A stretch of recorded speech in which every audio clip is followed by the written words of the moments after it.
ओमकार जी बोल रहे थे, ये अजीब द्रौपदी है जो खुद वस्त्रहरण पर आमादा हो गई।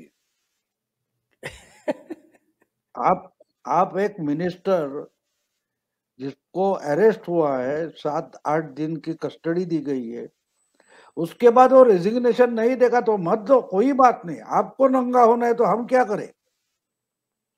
ये बीजेपी वगैरह भी मैं मानता हूँ कि नाटक कर रही है कि दे, क्योंकि जितना ये चिल्लाएंगे उतना वो बोलेंगे नहीं देंगे, और जितना नहीं देंगे उतना खुद को नंगा करेंगे।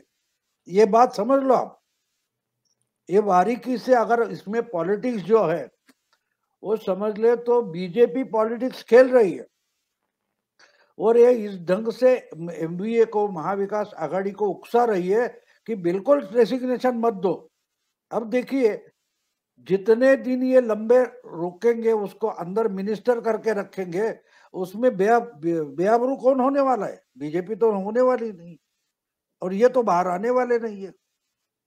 सही कहा ओमकार जी ने कि ये क्या, ये खुद क्या समझते हैं कि महाराष्ट्र पुलिस या इनके महाविकास आघाड़ी की पुलिस है ईडी। अरे आप तो अभी तक परमवीर को हाथ नहीं लगा पा रहे, हाथ नहीं लगा पा रहे। और जिसको नारायण राणे को अरेस्ट किया तो उठा के ले गए और ताबड़तोब उसको जमानत देनी पड़ी। उसके बेटे को उठाया, उनको भी 4-5 दिन के बाद जमानत देनी पड़ी। परमवीर का तो अभी इंक्वायरी भी रोको, इंक्वायरी भी रोको। यानी पहले तो बोला था इसको हाथ नहीं लगाना, फिर बोले थे हाँ ठीक है तुम एफआईआर दर्ज करा है तो इंक्वायरी करो, लेकिन आप चार्जशीट नहीं दाखिल कर सकते।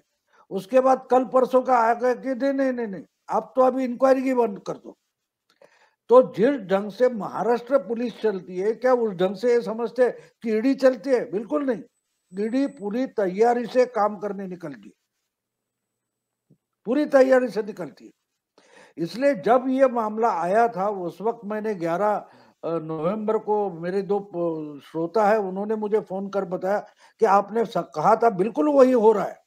11 नवंबर का मेरा वीडियो है, उसमें मैंने बोला था कि ये जो देवेंद्र फडणवीस ने जो कुछ पटाखा फोड़ा है वो बम है, लेकिन हमारा मराठी मीडिया उनका मजाक उड़ाता था, ये तो खोखला निकला वगैरह। तो मैंने बोला था इसकी बाती बहुत लंबी है, कितने मील लंबी है मुझे पता नहीं, लेकिन पटाखे की बाती जब जलते जलते जाती है, जब वहां फटने वाली जगह है वहां पहुंचने में शायद देर लगती है, लेकिन फटेगा तो बम फटेगा, और फटा।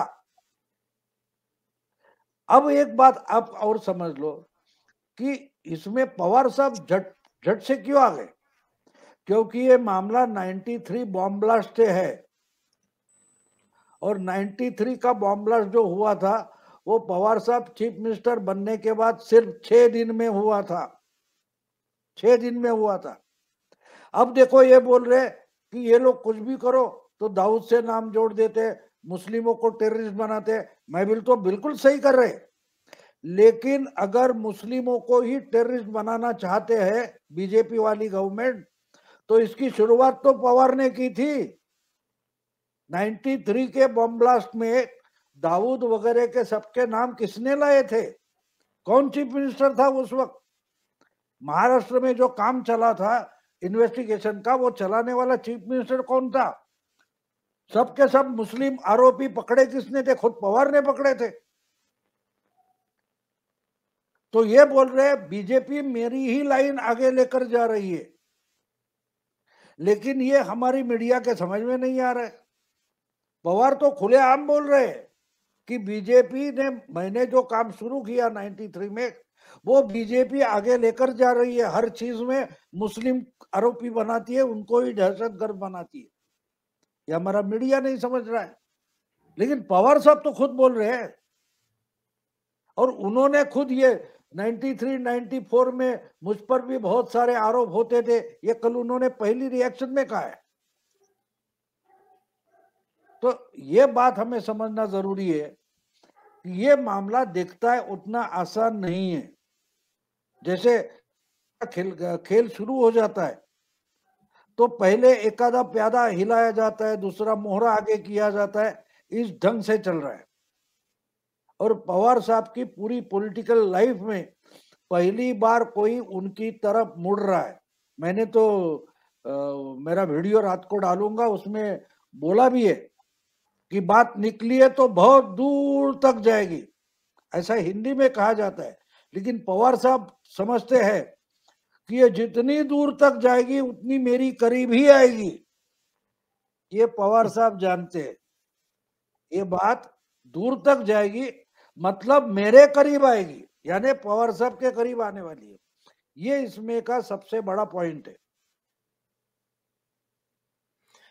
ओंकार जी, आपने भी ममता जी के बारे में बोला, और जी जी कुछ और भी राष्ट्रीय नेता जो हैं वो प्रयत्न कर रहे हैं खड़े होने का, तो इसका आपको लगता है कि ये एक तरह से राजनीतिक आत्महत्या है कि दाऊद से संबंधित मामले में कोई गिरफ्तार होता है और उसको समर्थन करने के लिए ये लोग आ जाते हैं, क्योंकि इनको और कुछ नहीं तो केंद्र सरकार का और मोदी का प्रकारांतर से विरोध करना है? सही शब्द है आत्महत्या। ये लोग आत्महत्या करने पर उतारू हैं। और ये एक्चुअल में क्या है कि जनता को मूर्ख समझते हैं, इस देश की जनता को मूर्ख समझते हैं, और जनता मूर्ख है नहीं। जनता अब अच्छे तरीके से ये जान पहचान चुकी है, शिनाख्त कर चुकी है कि देश की जो संवेदनशीलता है, जो जनभावनाएं हैं, उनके अनुरूप कौन व्यवहार कर रहा है और उनके विरुद्ध कौन व्यवहार कर रहा है। संजय जी, जितने चुनाव आजकल हो रहे हैं, चाहे विधानसभा के हों, चाहे लोकसभा के हों, या और जो लोकल बॉडीज वगैरह के होते हैं, मेरा ये मानना है कि लोकल इश्यूज के अलावा, प्रदेश स्तर के अलावा, राष्ट्रीय स्तर के अलावा, एक मुद्दा हर जगह काम करता है, और वो चाहे पाकिस्तान में घटना हो रही हो, चाहे अफगानिस्तान में घटना हो रही हो, चाहे हमारे देश के भीतर जम्मू कश्मीर से लेकर के देश के किसी भी हिस्से में वो घटना हो रही हो, आतंकवाद को लेकर के हमेशा पब्लिक का रिएक्शन आता है। पोलिंग बूथ पर भी, वहां भी वो रिएक्ट करते हैं कि हमें ऐसी सरकार चाहिए जो हमें सुरक्षा दे सके। 2013-14 से पहले देश के हर हिस्से में बम फट रहे थे, लोग मारे जा रहे थे। कभी भी कहीं भी कोर्ट में, कचहरी परिसर में, भीड़ भाड़ भरी बाजार में, रेलवे स्टेशन पर, बस अड्डों पर, कहीं भी बम फट जाते थे और लोगों के चिथड़े उड़ जाते थे। मुझे याद नहीं पड़ रहा है कि 2014 के बाद, जब से नरेंद्र मोदी इस देश के प्रधानमंत्री बने हैं, तब से पठानकोट से आगे कोई टेररिस्ट ग्रुप बढ़ पाया हो। कहीं कोई बड़ी वारदात देश में पिछले करीब करीब 7-8 साल में देखने सुनने को नहीं मिल रही है। और ये जो आश्वस्ति है लोगों के मन के भीतर की, इसको अगर विपक्ष के ये नेता नहीं समझ पा रहे हैं, तो मेरा कहना ये है कि इनको राजनीति करने की ना तो समझ है, ना इनको जनभावनाओं से कोई लेना देना है। ये मोदी विरोध में अंधे हो चुके हैं।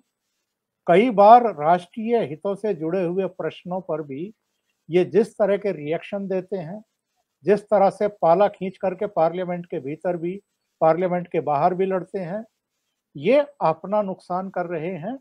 ये पूरी तरीके से आत्महत्या करने पर उतारू हैं।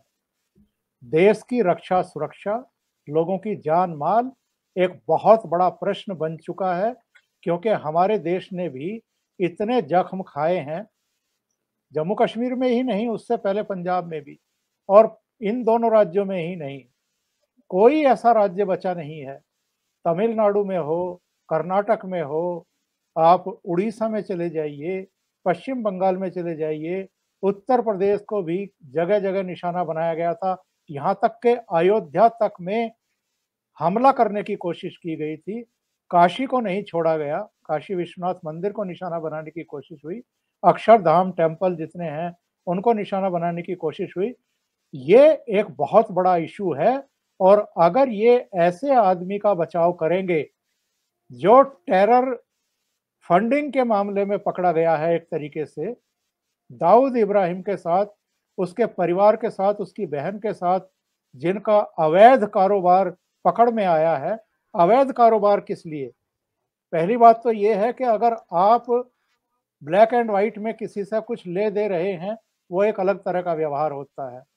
एक वो होता है कि आपने यानी अंडरवर्ल्ड ने जमीन हथियाई हो किसी की, उस पर कब्जा किया हो और उसको गलत तरीके से किसी को बेचा हो और खरीदने वाले ने जो मार्केट वैल्यू है उस जमीन की, उसके बनिस्पत कहीं कम पैसे का भुगतान करके उस जमीन को अंडरवर्ल्ड से हथियाया हो और उसको भी पता नहीं है कि जितना भुगतान किया गया है वो कहाँ तक पहुंचा है। माना तो यही जाएगा कि अगर दाऊद इब्राहिम की बहन ने ये जमीन बेची थी नवाब मलिक को, चाहे 20-30 लाख में या 50 लाख में, वो पैसा तो दाऊद इब्राहिम तक गया है ना किसी रूप में, क्योंकि दाऊद इब्राहिम के गुर्गों ने ही वो जमीन हथियाई थी। जो मुनीरा और मरियम की जमीन थी, जिनको अंधेरे में रखा गया, उनको तो एक दमड़ी नहीं मिली, एक पैसा नहीं मिला। तो ऐसे राष्ट्र विरोधी तत्वों के साथ अगर आपके लिंक हैं, आपका कारोबार है, व्यवहार है और पूरी सरकार और विपक्ष के बड़े नेता जो सो कॉल्ड 2024 के लिए अपने को प्रधानमंत्री निरूपित करने की कोशिश कर रहे हैं, ऐसे लोग अगर ऐसे देश विरोधी तत्वों के साथ खड़े हुए दिखाई देंगे तो इस देश की जनता माफ करेगी इनको?